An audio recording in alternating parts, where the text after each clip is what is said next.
Sayak, you guys have built a very good product. It's a very compelling proposition for the coaches.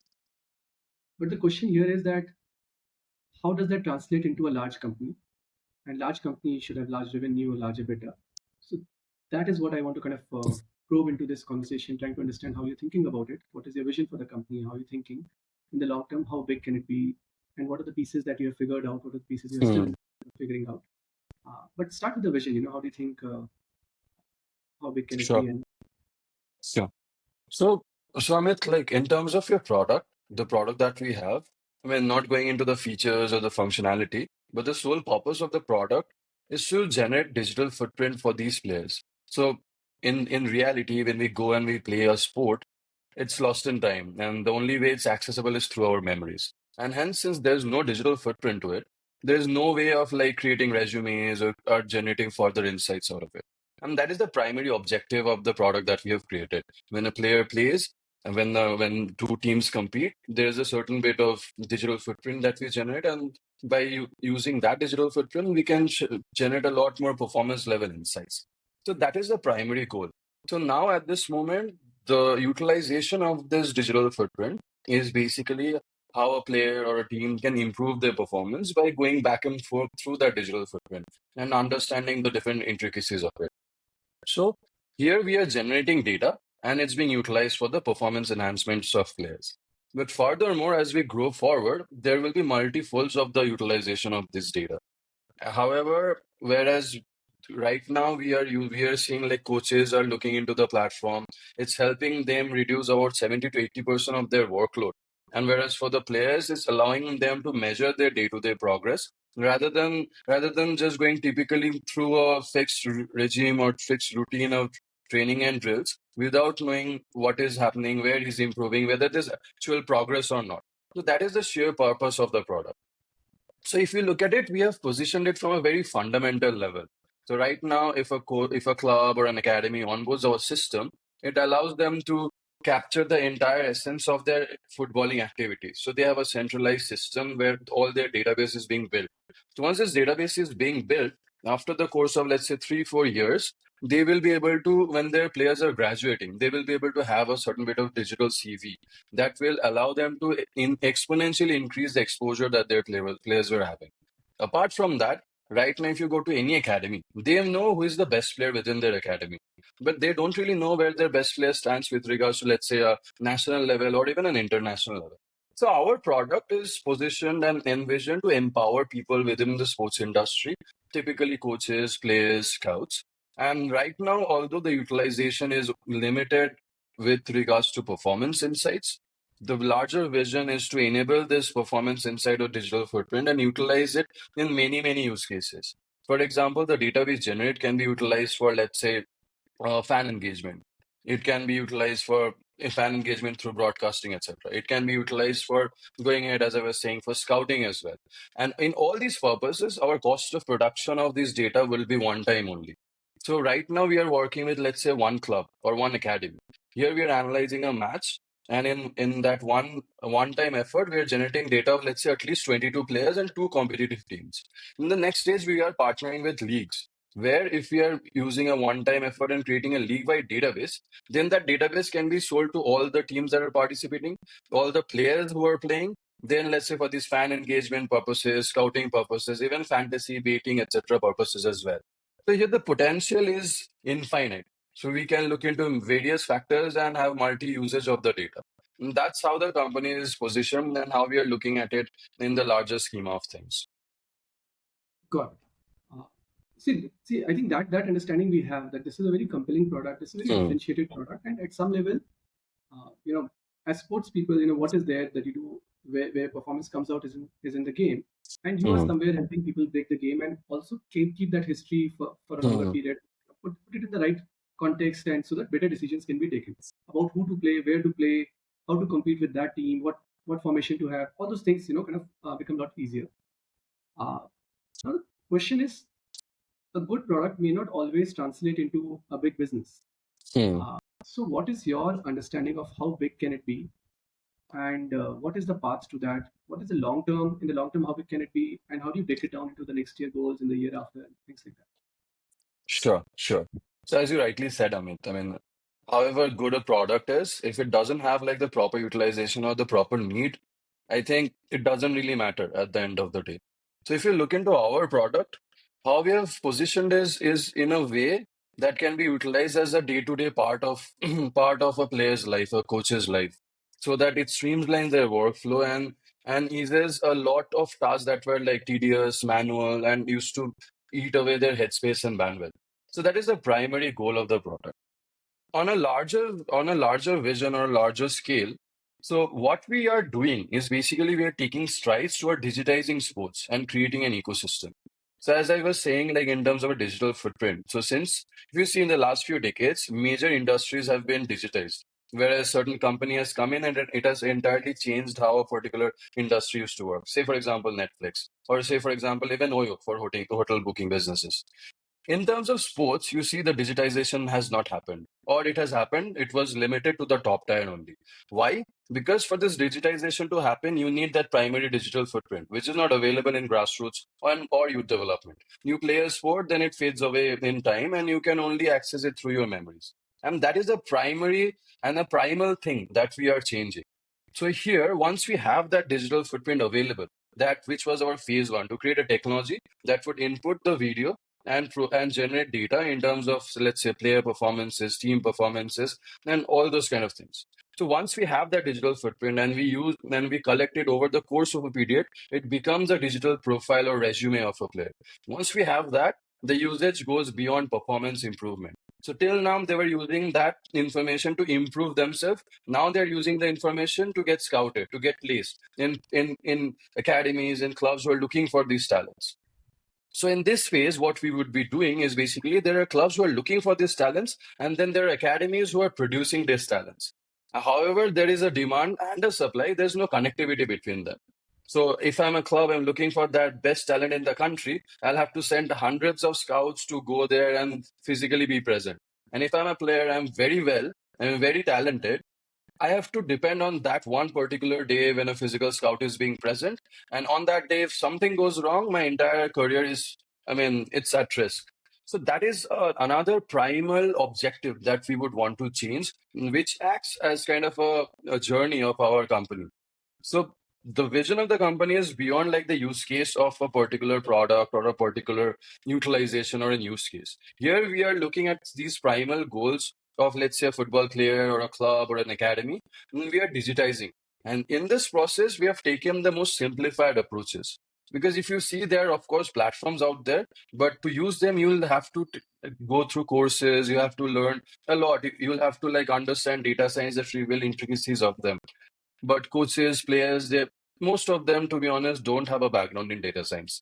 So if you bombard them with granular data, they won't be able to understand anything.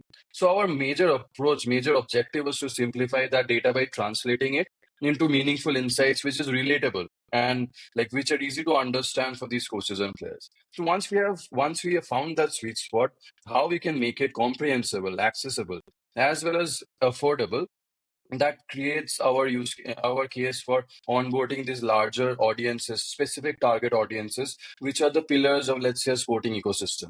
And once we have that and we create the digital footprint, we utilize that to create a digital ecosystem for sports. So that is kind of the long term goal of the company and how we are taking small steps towards reaching that. How does that translate into revenue? Like, I'm sorry for being very tactical Sure. here, but what is the willingness to pay? What is the ability to pay? Are there enough clubs who would be Sure. paying? Would they pay enough? Will that all translate into a big company, a big revenue driver?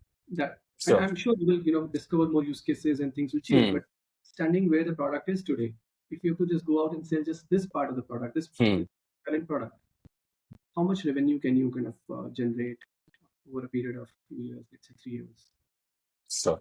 So to answer your question, I would like to, let's say, establish the data set or like the sample size. So at this moment in time, there are around 211 countries that plays football. And football being one of the most accessible sports, meaning you just need a ball to start playing the game. There are around 1.3 million clubs and academies over the world, which caters to around 200 to 300 million football players, including aspiring academy players to professional level players. And that is football, which is like our primary sport that we have kind of tapped onto. There are many other sports which can drastically increase the stamina as well.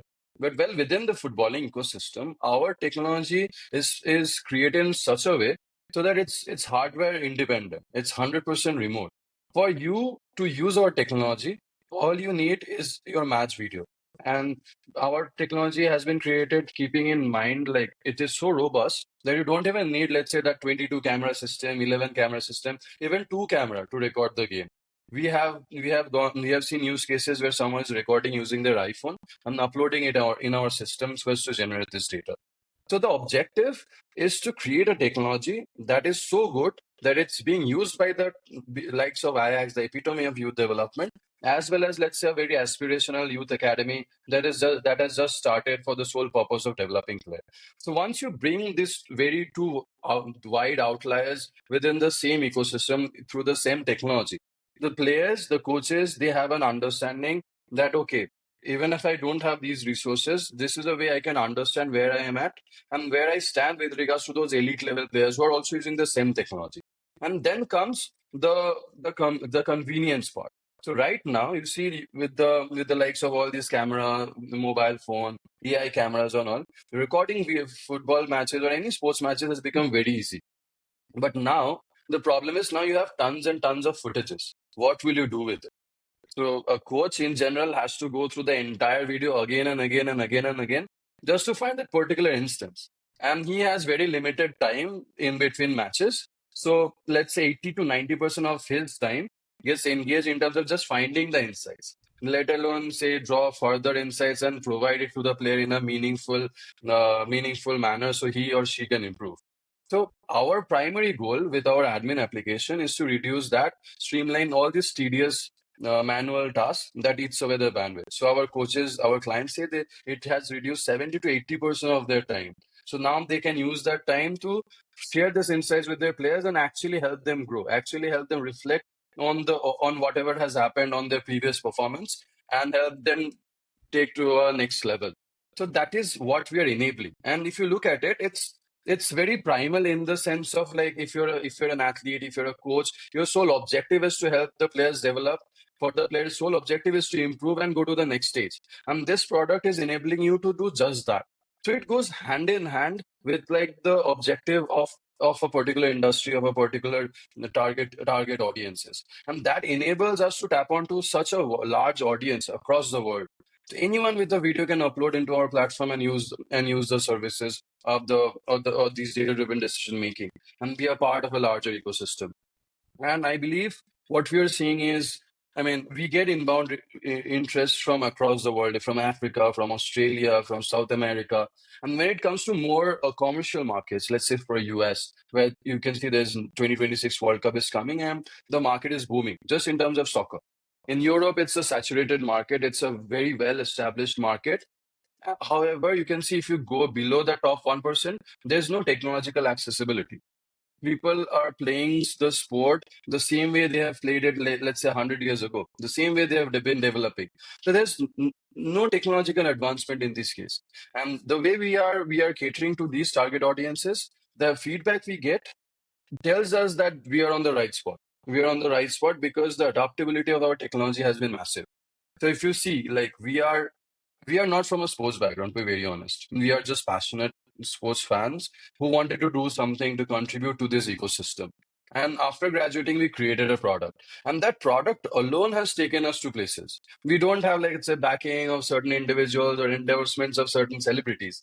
What we have done is solely through the product. So for us, the product is of utmost importance, the highest focus.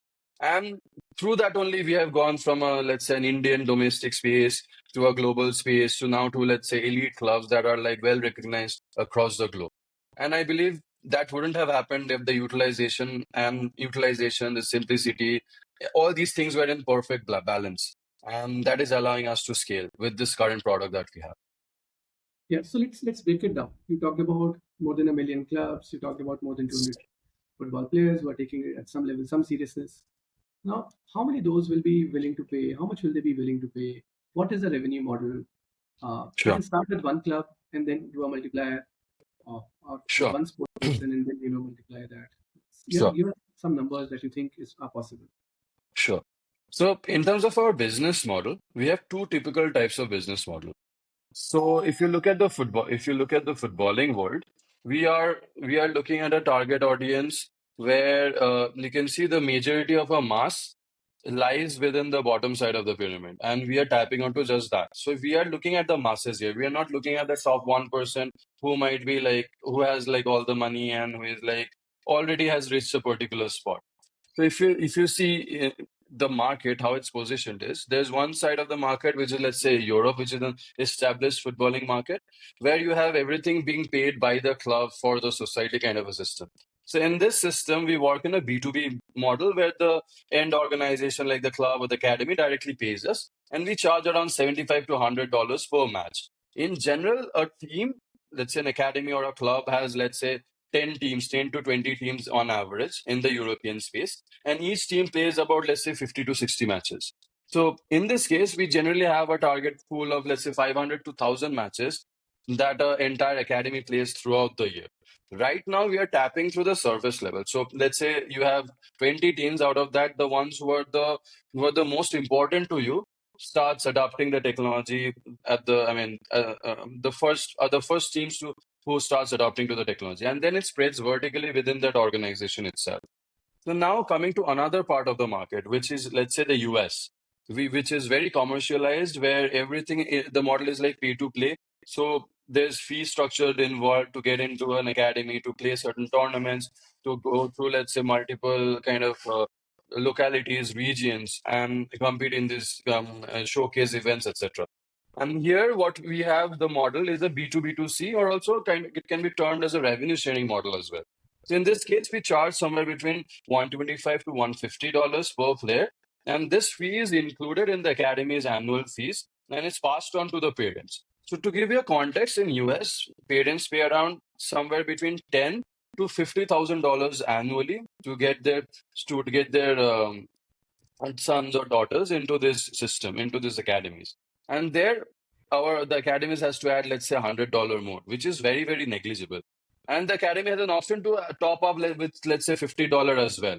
So this not only allows the academy or the organization to transform themselves digitally, but also to generate revenue. So for them, the traction, the onboarding becomes very easy, very seamless because they don't have a direct cost to incur. They're making revenue on top of this technology that is being like used by the likes of Ajax or like La Liga clubs, etc. So this enhances their marketing aspects as well, their commercial aspect, their USPs, while they get the best of the best kind of technology available to them. So this has become a very easy to scale kind of a model within the US, the Canada, the Middle East, where this pay to play model exists. So, for example, at this moment, we have a Super Academy, which is based out of Canada. So there we have around 200 players who are currently enrolled within the program, and they have around 700 to 800 players within their academy. So last year when we started with 100 players. This year we have doubled, and slowly this will increase. So from 100 players paying, let's say, $100, you get a pool of $10,000. So that allows you to kind of take it to a next level when the rest of the team also follow. For example, another academy based out of US has a total student of 5,000 players. Right now, we have started with just 300 players. So the experience that we provide is very unique. It's very first time kind of an experience, which makes multiple wow moments within our users. And that enables us to create a word of mouth campaign within an academy system itself, and allows us to vertically penetrate within that academy and increase. So we don't have to sell to multiple organizations here. So when we onboard a particular organization, we have the scope to scale within that particular organization as well. So there's humongous scope to scale. And the paying capacity, let me give you, let's say, context. So for example, an average Nike Adidas boot will cost you somewhere between $90 to $120. So per a typical kid in these target audiences, they buy 2 to 3 boots every year. So every season there's a new kind of colorway coming launching, and these kids buy it every quarter or every 6 months. So that is the paying capacity available, and they're paying 10,000 to 50,000 to get into these residential academies. But we wanted to have a pricing which can be catered to a large target audience, not to the ones who have this elite paying capacity. Hence, we have positioned this at, let's say, $100, $150, because when we analyze the match, we're generating data already for 10 players from or 11 players belonging to one team. So we have that scalability available with us as well, where the gross margin is also high. So we don't really want to burden our users with a high pricing at a adoption level, because here right now they're adapting to this new way of developing, new way of playing sports, and slowly it can be increased as well. And that is, I believe, like how the TAM as well as the scalability can be looked into. So the question is, have you seen evidence that the teams have want you to cover all the 500 games and have the Hmm. willingness to for those games? Understood. Yes. So, to give you the example of Rayo Vallecano, so they are playing around 600 games annually. So, out of that, they've started with, let's say, 150 games. So, next year, we would be doing 300 games. And the year after that, the idea is to scale to, let's say, 450 games. And then after that, 600 games. So, typically, within this range of, let's say, 4 or 5 years, we are encompassing the entire, like, all the footballing activities that happens within their organization itself.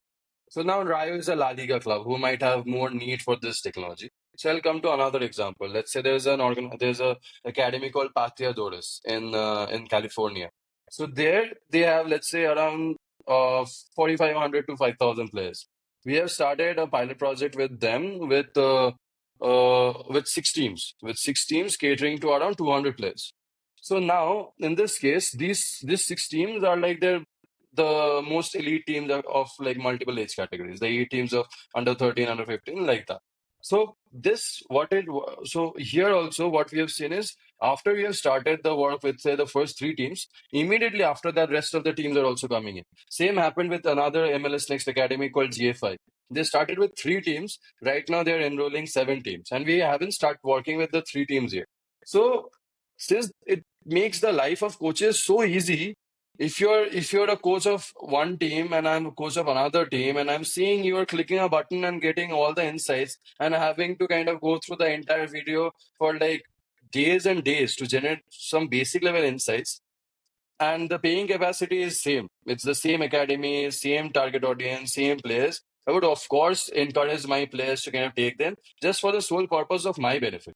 And then of course once they use, there are going to be other benefits as well. So the that factor, how beneficial it is for the coaches, for the players, allows us to scale within a particular academy or a particular organization. And as I said, like we are already seeing this trend picking up. We have been in the market like in the last 1 year, maybe like fully operational. So it's difficult for me to give you factual evidences. However, this is the small evidences that we are coming across, and that states like, or that gives us a glimpse of what it can be going ahead. God. But what's your sense? Like, let's say in next 12 months, what would be your client base in Europe? How many clubs? How many games? What revenue potential you're looking at? Let's say 12 months Yes. from now. Yes.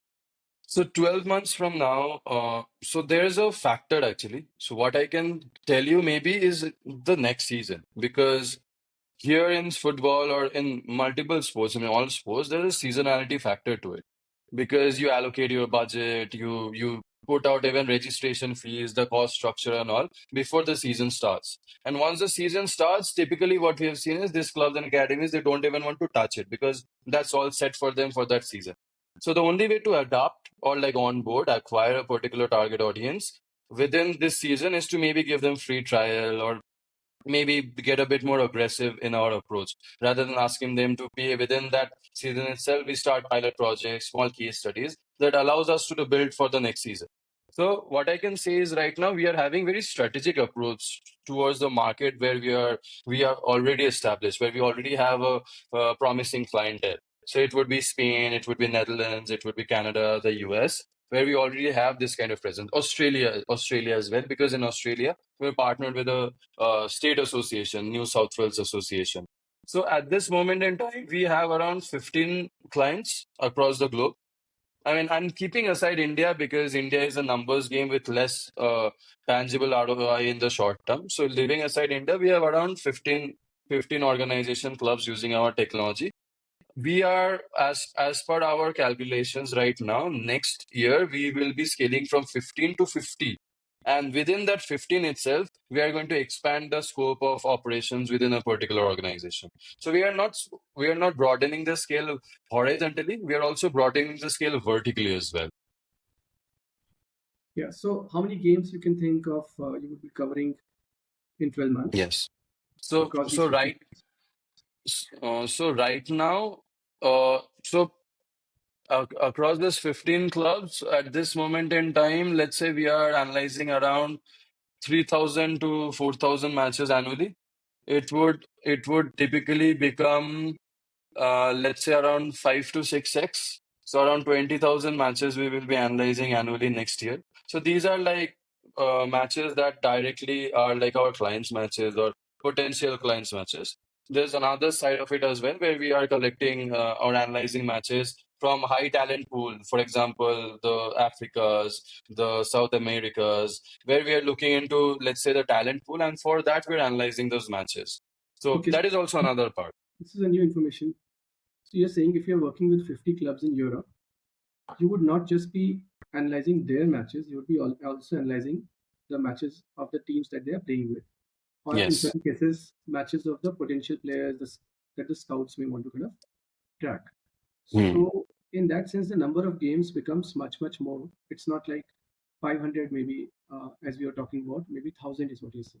Yes. Yes. Because here, let's say I'll give you an example. Let's say Real Madrid.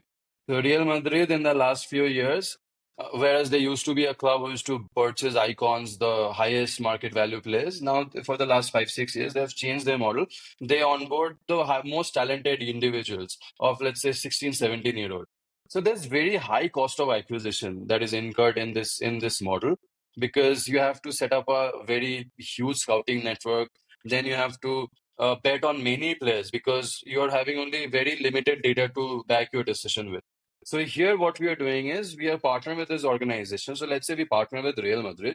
We tell them that you give us a pool of 1,000 matches, which we will distribute in, let's say, Brazil, Argentina, Nigeria, etc., and we will analyze those games. And the data that we get, you can directly compare with the data you're getting for your youth teams, and you can compare the standards. And from a data-driven perspective, you can identify and scout talents. So this way, you have historical data backing your decisions, and it's like one of your chief scouts sitting in your office in a platform accessing all these games across the world. So here there's both kind of system. Either the club wants us to analyze these matches, or we are already analyzing a particular target pool of such matches, and we are reselling these matches to multiple kind of clubs that are out there. Got it. So, but if you take what's a conservative number then? You're confident about 50 clubs in the next 1 year. You're confident that you'll be covering about, let's say, 200 matches for each club, Hmm. if that's Yeah. 600 to some, one third of that. Hmm. And you're confident that you'll be charging 75 euros per game. So that Yes. that is like about 750k euros. So are you saying that you're very confident that your run rate at the end of 12 months would be kind of inching towards $1 million of? Yeah, I would say this season we are halfway in the season. So in this season, we are in terms of revenue, we are targeting somewhere between 200K to 250K dollars at this financial year or this season, which ends somewhere around June.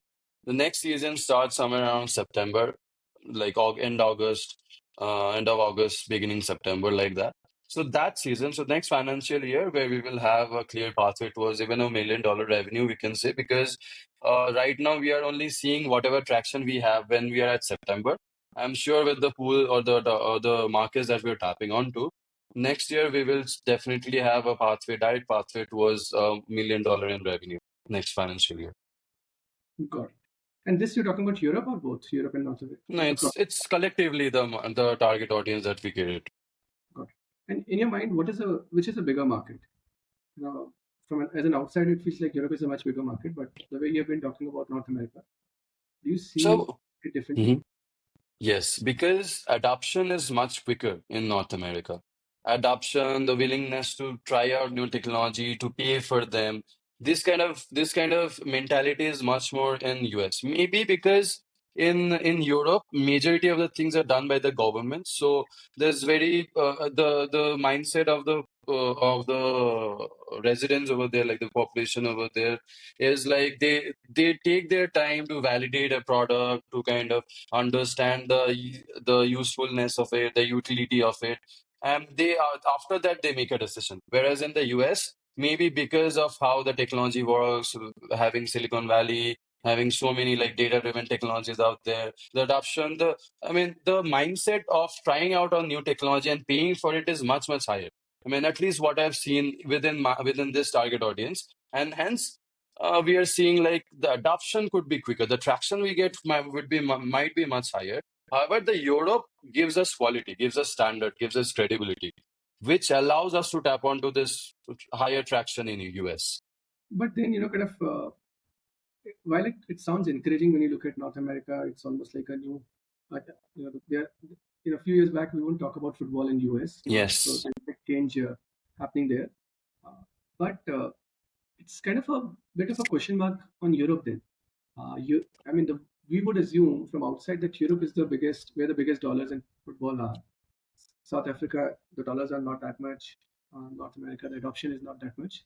Probably here, the combination of number of players, number of clubs, and that ability to pay is very well captured. And you are saying that a larger chunk. Are you saying that a larger chunk of your revenue going forward will keep coming from North America as opposed to Europe?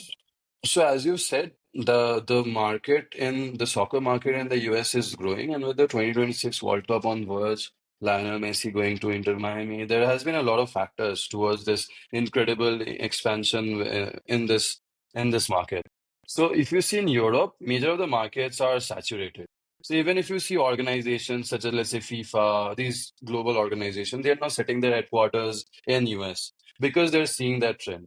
So I believe since Europe is more of a socialist structure, if you look at any industry, it's kind of same. And compared to that, US is more commercialized as a market.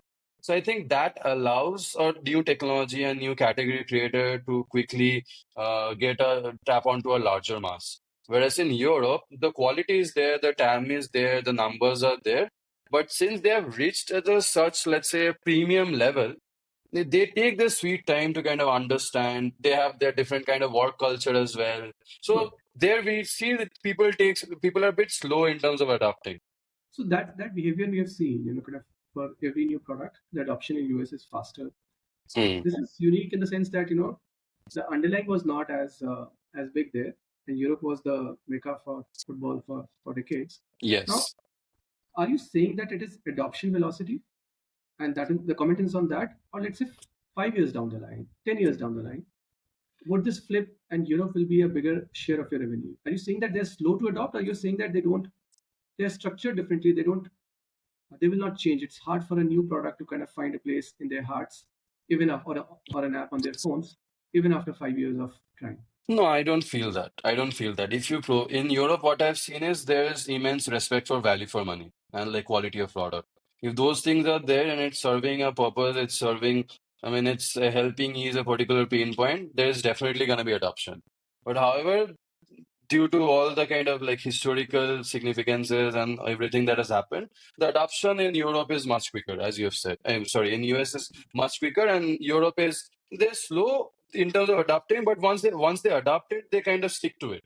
So that is definitely there, and we see like right now the epitome of football is definitely Europe. But we see the commercialization factors in Europe. It is becoming a bit saturated, where and that's why FIFA, these organization is tapping into Asia. They're tapping into like US to get more into this particular market.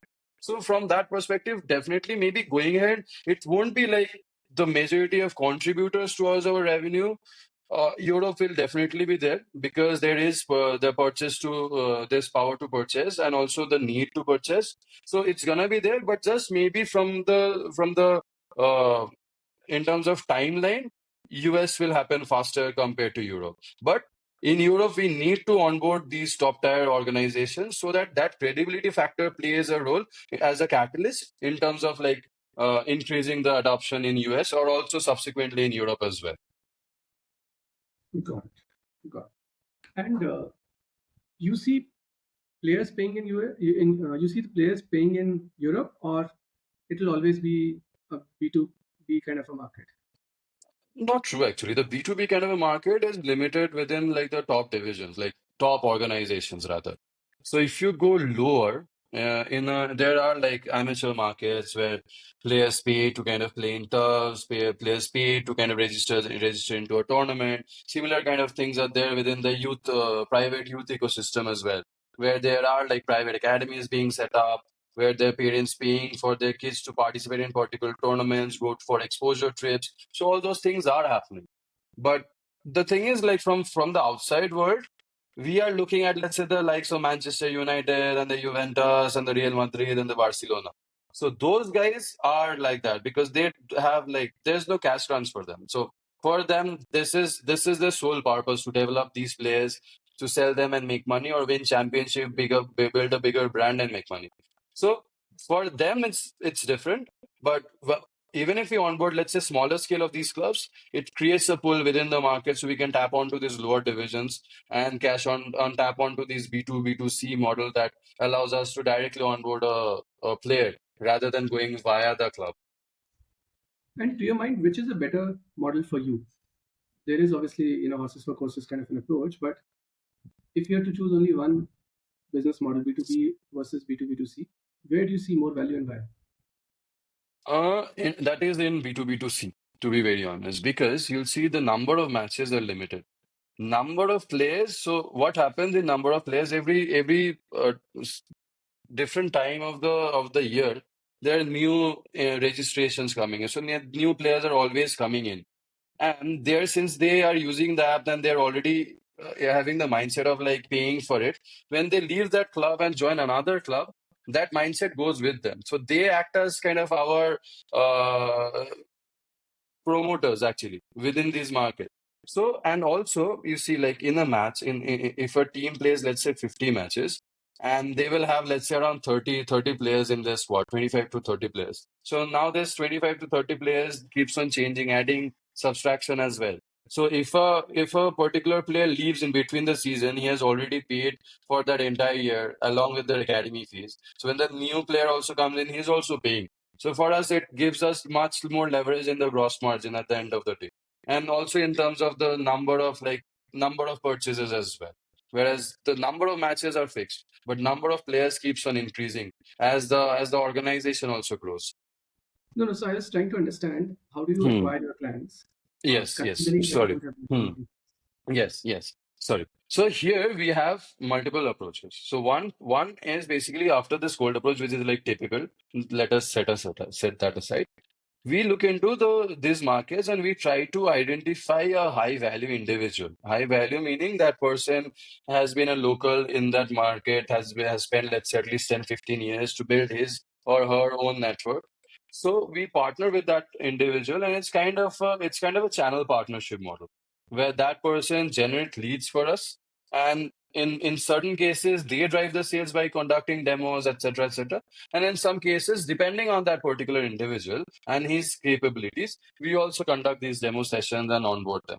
So what it allows us is basically generate much higher number of leads, and good leads who are decision makers, because these people are already kind of has an existing working relationship with these people, so they trust them, they value them, and after that, when they see the product, it's kind of like a very win-win kind of a situation. So that is one model, and that is working really well for us. And there's another model that we will try out this year, two models actually. One is for the US, where we are onboarding now certain teams on free trial basis, limited 2 month, 3 month free trial basis. And we want to see what is the adoption, because in certain markets, even in India, what we have seen is free trial doesn't work that much. If you give something for free, there are these consumers, they don't value the product. They don't even look into different aspects of it. But it's very different in US. We are seeing, even in Canada, we are seeing very high usage of our products in this limited free trial period. So we want to see what is actually the adoption that's happening through this avenue. And then there's another avenue which is more strategic, which is like partnering with youth tournaments. So in this case, these youth tournaments are typically 3 4 days events. So these academies and who want to develop their players, has that aspiration, they come and participate in this tournament. So there we are providing them with a direct experience of using that product and seeing the implication directly within the tournament itself, within that competitive environment. So we are partnering with a couple of really good youth tournaments this season, And there also this experiment will happen, and we would want to see what is the output. Judging by our initial experiments that we conducted in India. So, for example, after we partnered with the Karnataka State Football Association and analyzed the super division and the U divisions in Karnataka, we onboarded, let's say, very premier academies like the Bangalore FC, their youth team, their commercial academies. And we have also onboarded other academies as well, which are like of not that scale, but the right motivations are there within that organization. So it has worked within India. We want to see what are the results when we put it in a market which is much more developed from the footballing perspective, where they actually understand the need of this product. I mean, in our clientele, the biggest club is of course AFC Ajax, just for the sole purpose of like we are catering to the youth academies, and they are recognized as the epitome of youth development across the world. Even if we compare them to the likes of Manchester United, Real Madrid, Barcelona, they are still at the top. They've been producing immensely talented players. Their philosophy is applauded worldwide. So if Ajax didn't happen, we would have had a very hard time kind of scaling into these markets. Because to be honest, when we first started approaching international organizations, they used to say, "Oh, does even India play football? Why are you not doing something in cricket?" So that was the even Indian clubs used to say, why should I take an Indian technology? If I want to improve, I should use a technology that is being used by these top clubs, which typically are American or like European technologies. So after Ajax happened, there are no such questions anymore. People don't even ask like, what is the credibility, what is the accuracy, what is How this, did what is that?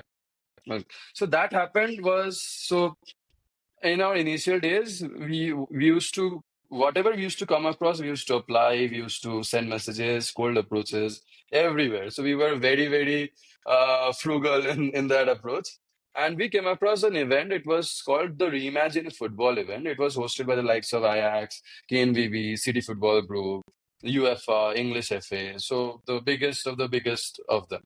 And I just applied. I mean, there was a category called champion learning and performance. I had the utmost faith in our product, and hence I thought this would be the best opportunity for me to at least gain their feedback, because these clubs are not accessible.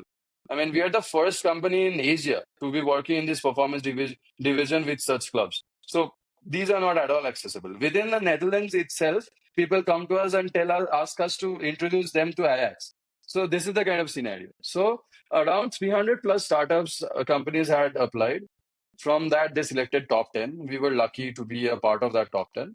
And through that final stages, I got the opportunity to pitch our product and vision to the IX guys. And they were mesmerized seeing the product, felt really well, to be honest. I won't lie. It was really a proud moment for me to see like their eyes sparkling when I was saying like how we are using the data to gamify the youth development, etc. For them, they they also have this concept, but they have no means of building them. They want to build them. It's going to cause them humongously, and that is where I think they found a perfect balance of like quality of existing product and also like the opportunity to build more. And I think that's how we roped them in, and we have been working with them for the last 2 years. They've already renewed their contract, and within our contract there is a clause stating that within a year they're going to refer us to. So, I mean, did not they? We can bring them to a call where they would refer and recommend our product to any potential client that there might be. So we are reserving them for the likes of the big guns, and we will be utilizing them soon once we are like doing these meetings with them. And on the league side, on the association side, on the more Yes. government side, are there any marquee names that you are proud of? Yes. So in the league side, what we are doing is we are tapping onto the developing countries. Like, for example, Australia. In Australia, the Football Australia works really well. It's very well structured. And we are working with the New South Wales organization over the Football New South Wales over there, where we are catering to multiple youth teams and like around over 800, 900 youth players through that through this partnership.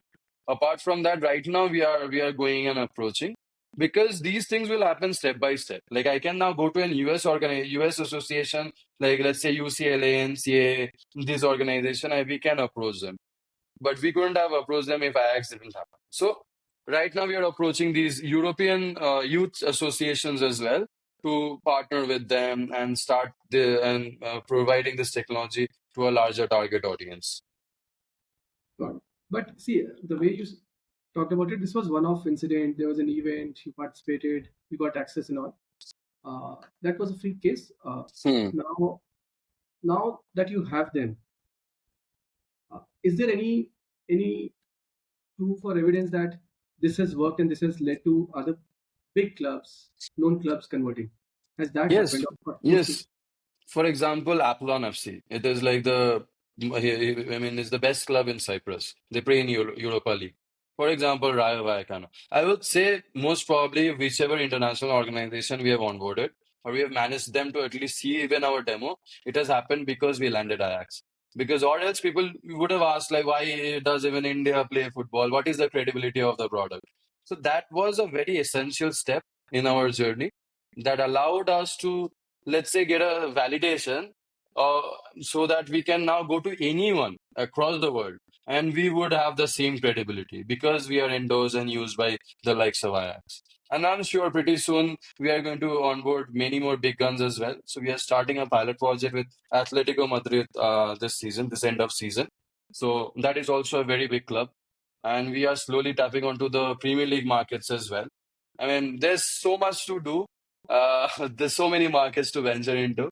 We will surely be there. Got it. And little bit of future gazing. This is what you're doing. A lot of pieces are in place. You know what to do, but it's more about putting your head down and executing for the next few years. Yes. But thereafter, let's say these continents are in place and there is a team and all that. Where are the possibilities in terms of within football? What could be the future revenue streams? Some bit of it you touched upon early in the kind of conversation. And outside of football, like someone they ask you, why not cricket? Probably cricket is a very Hmm. different game. Hmm. Uh, Hockey, basketball. I don't know. Are there Hmm. other sports where the same thing, same problem statement is there and same Yes. can be applied? Any thoughts on that? Yes. So I'll address your second question first. So if you see, the problems that we are addressing are not problems of football. It's problem of youth development in sports. It's problem of, let's say, having digital footprint in sports. These problems are there across all the sports. If you play tennis, if you play cricket, in those developmental ages, you don't have anything to refer to, any benchmark, any technology. But It is see, limited for the top tier. yeah, where I come from, I have a point of view on cricket. Hmm. Uh, See, there the stats are very deep. Yes. Like left arm spinner, how do you play them? What is your strike rate on this pitch, on that pitch, in first innings, in second innings, in stop overs, But at in what level is that information available?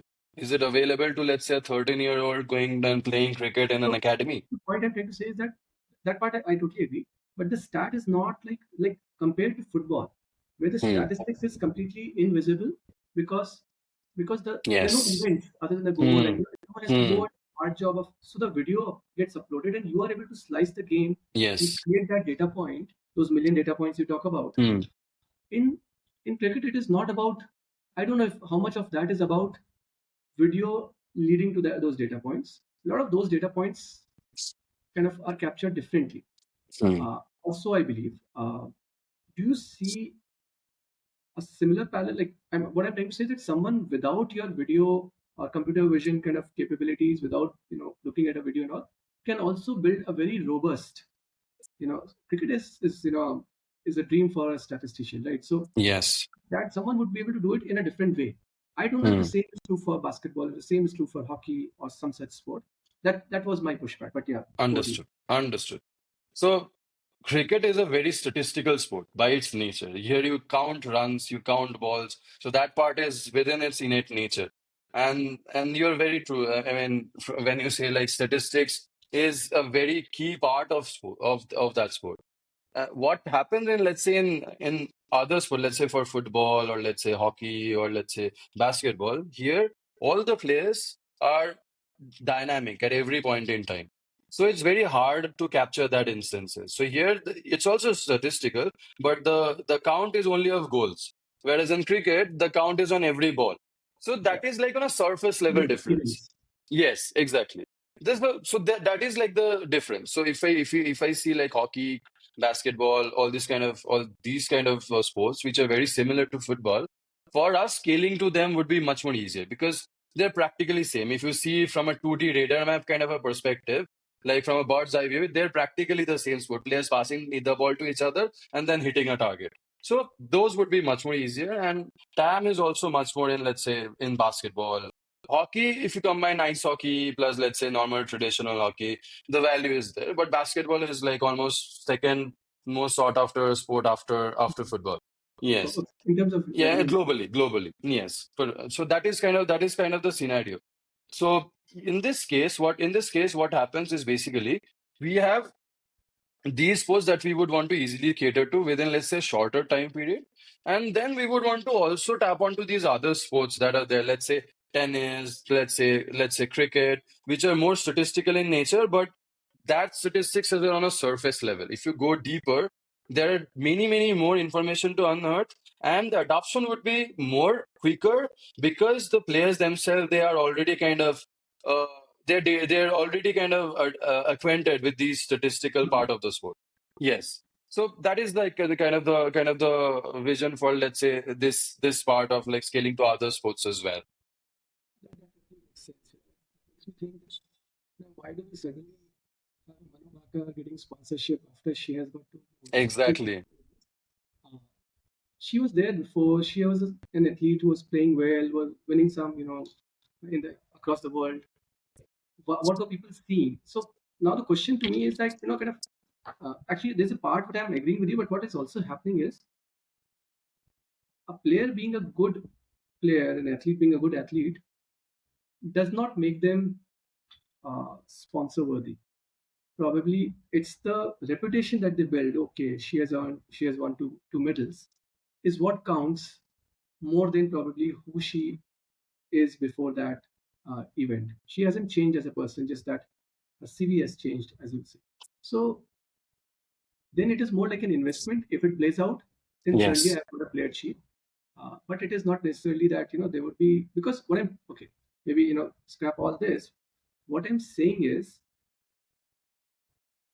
a Nike knew, or what I'm saying is, what I'm saying is there would be some companies who knew about Manu Bhaker being a good medal prospect for India, but they didn't sign her up. They Hmm. could have, maybe for a lower, kind of lower dollars, she could have come. Everyone went after her after she won the couple of medals. So Yes. this validation on a global stage is what makes them sellable. So I don't know, kind of, because But is it absence of data, or is it the I way they? believe it's, I believe because before she won the Olympic, people didn't even know she existed. No, If, she if played. She she, played in the Tokyo Games. She had hmm, done well in World Championships. So yes, that's why I feel, JSW picked her up. yeah, That's why so JSW has been playing a very key role for developing athletes, and that has impacted their brand immensely. So, and the same thing I think Reliance has also started doing for the last couple of years by investing a lot in sports. Because you see, sports is something that allows you to access to like a very wide kind of a target audience. If you're a brand, then the sports, the passion that allows you to tap onto, let's say, the richest of the richest as well as the poorest of the poorest. And that is the scale that sports allows you to tap onto. And this is like the area you see, like as you were saying, like Nike. Nike's biggest revenues has come from, let's say, the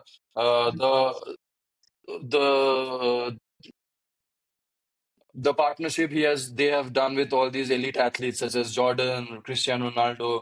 Cristiano Ronaldo, they have done, let's say, a lifetime deal, and this has like enabled them to get to the stage that they are now.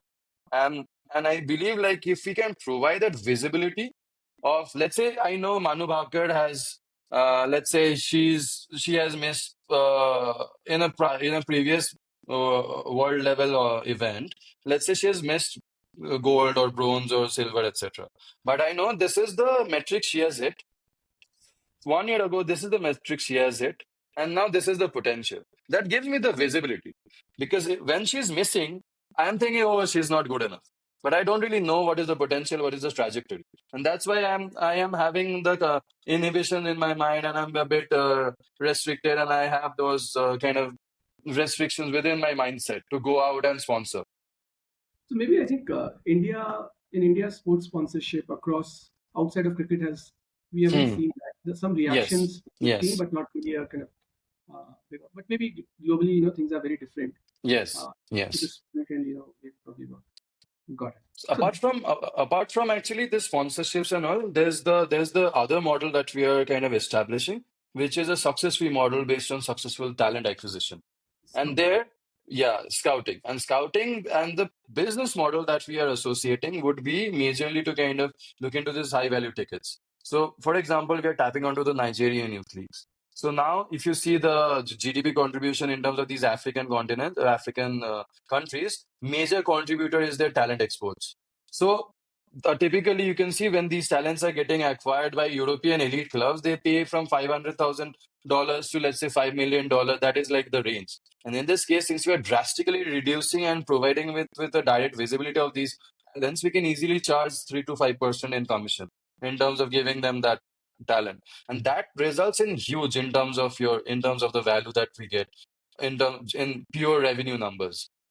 Got it. And somewhere when we are talking about B2C, so the player with the mobile app that you have, where he or she is seeing the world from their point of Hmm. reference, being them being the center of the universe. Uh, do you see possibilities on that also? A player kind of a social network or something wherein like the passionate people are there about the sport, Yes. and something else can emerge from there. Yes. 100%. 100%. So right now, as we discussed, we are creating the digital footprint. And once we have that, if we create an open platform, a public platform where a public level information is available for these players, that is kind of the next stage, the next goal for us as well. So right now, if you search me or if I search you, I'll get a LinkedIn link, right? If I search a player, I'll get an Instagram link. So that is where we want to change. We want it to be a step out link which has surface level information on that player. And his brands that he's being sponsored by can be there as well with their logos, their agencies, and all those things. So that is definitely there, and the traffic it will take, and the kind of engagement we can make through creating a digital kind of a network or an ecosystem for these sports is immense. We can have them like create a it can't be termed as like typical social media, because when we Yeah, say social media, we have a sense of perceiving it through Facebook and all. But here the idea is kind of similar. So rather, it's like a social network of these players where they have their digital footprint to kind of like engage upon. They can share their moments. They can share the metrics that they're achieving, the achievements they're unlocking, and they can engage on this widely competitive competition. And like how we say, like we want to create the world. I mean, we want to transform the world of sports so that it feels like you're playing FIFA, the esports in real life in the real pitch, but you have all the engagement of esports because now we are digitizing of the sport that you're playing in real life. Hence, we can do it. So that is like the ultimate vision of the company. you're right. Great, Sayak. This is very, very helpful. Thank you so If much. someone would have asked me that, okay, a company like this exists, can it be from India? I would have doubted. But if someone would have asked that, okay, it's an Indian company, where do you think the founders come from? I would have said Bengal. That maybe I would have been like on the second time, not on the first one. But lovely talking to you. This is super interesting. I see huge potential, a lot of possibilities. Maybe to the extent that you may get confused on what to chase and what not to chase. So maybe focus will become more important than Yes. because it's a huge thing that you are going after. Wish you all the best. Wish you success. And it was great talking to you. Thank you And so much, Amit. It's my pleasure. my pleasure. Great. I think we can. This went well. We can stop recording. I wish.